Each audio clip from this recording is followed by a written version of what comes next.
یوم عاشورہ کی اہمیت کو لے کر مسلمانوں میں مختلف نظریات پائے جاتے ہیں۔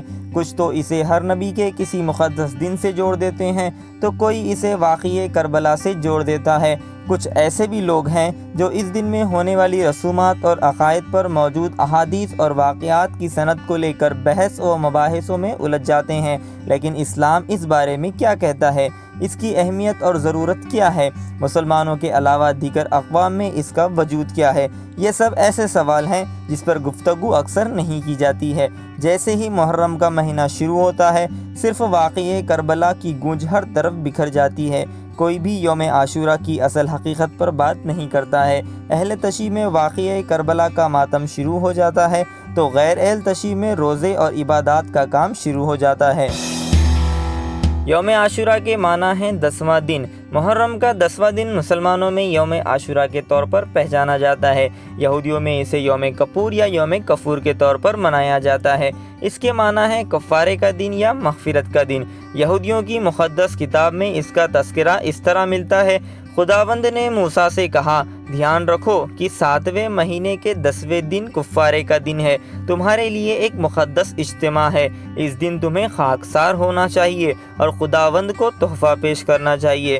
تم اس دن کوئی کام نہیں کرو گے کیونکہ یہ کفارے کا دن ہے، تمہارے خدا کے سامنے تمہارے خود کے لیے کفارے دینے کا دن ہے۔ اگر کوئی آدمی اس دن اپنے آپ کو خاکسار کرنے سے انکار کرتا ہے تو اسے اپنے لوگوں سے الگ کر دیا جائے گا۔ اگر کوئی آدمی اس دن کام کرے گا تو ایسے میں اس کے لوگوں میں سے اس کو تباہ کر دوں گا۔ اس دن تمہیں کوئی بھی کام نہیں کرنا چاہیے۔ یہ شریعت تم جہاں کہیں بھی رہو تمہاری تمام نسلوں کے لیے ہمیشہ لاگو رہے گی۔ یہ دن خاص کر تمہارے لیے پورے آرام کا دن ہے۔ تمہیں اپنے آپ میں خاکسار ہونا چاہیے۔ تمہیں آرام کا یہ خاص دن مہینے کے 9ویں دن کی شام سے شروع کرنا چاہیے اور یہ پورے آرام کے دن کے طور پر اگلے دن شام تک رہے گا۔ یہودی آج بھی اس دن روزہ رکھتے ہیں اور یہ روزہ 25 گھنٹے کا ہوتا ہے۔ اپنے گناہوں کے کفارے کے لیے سفید مرغی کی قربانی بھی ان کے یہاں رائج ہے۔ تمام تہواروں میں یہودیوں کے پاس یوم کفور ہی سب سے زیادہ مقدس حیثیت رکھتا ہے۔ اس دن کو لے کر ان کے پاس مختلف وجوہات بھی پائی جاتی ہیں۔ آدم علیہ السلام سے لے کر عیسیٰ علیہ السلام تک ہر نبی کے ساتھ ہونے والے اہم واقعات کو یہودی اسی دن کی طرف جوڑتے ہیں۔ احادیث میں آتا ہے کہ حضرت محمد مصطفیٰ صلی اللہ علیہ وسلم نے یوم عاشورہ کے روزے کا اہتمام اسلام کے بالکل ابتدائی دور سے ہی کر دیا تھا۔ اس کے پیچھے کی وجوہات احادیث میں ملتی ہے۔ بخاری شریف میں اس کی تاریخ بیان کرتے وقت کہا گیا ہے کہ ہجرت کر کے آپ صلی اللہ علیہ وسلم مدینہ پہنچے تو وہاں یہودیوں کو یوم عاشورہ کے روزے رکھتے دیکھا۔ آپ صلی اللہ علیہ وسلم نے ایک یہودی سے اس بارے میں سوال کیا۔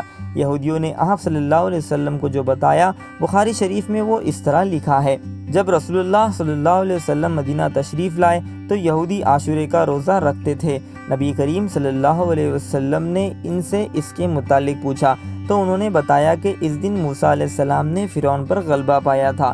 آپ صلی اللہ علیہ وسلم نے اس پر فرمایا کہ پھر ہم ان کے مقابلے میں موسیٰ کے زیادہ حقدار ہیں۔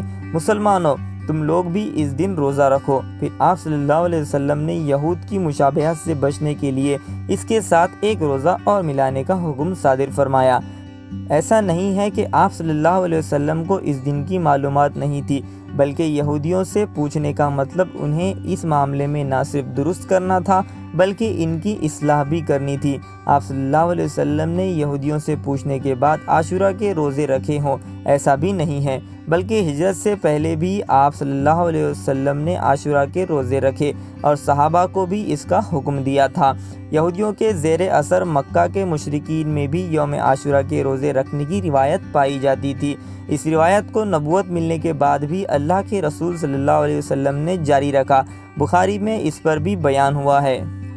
ام المؤمنین عائشہ رضی اللہ عنہا نے فرمایا، قریش زمانہ جاہلیت میں عاشورے کا روزہ رکھتے تھے، پھر رسول اللہ صلی اللہ علیہ وسلم نے بھی اس دن روزے کا حکم دیا، یہاں تک کہ رمضان کے روزے فرض ہو گئے۔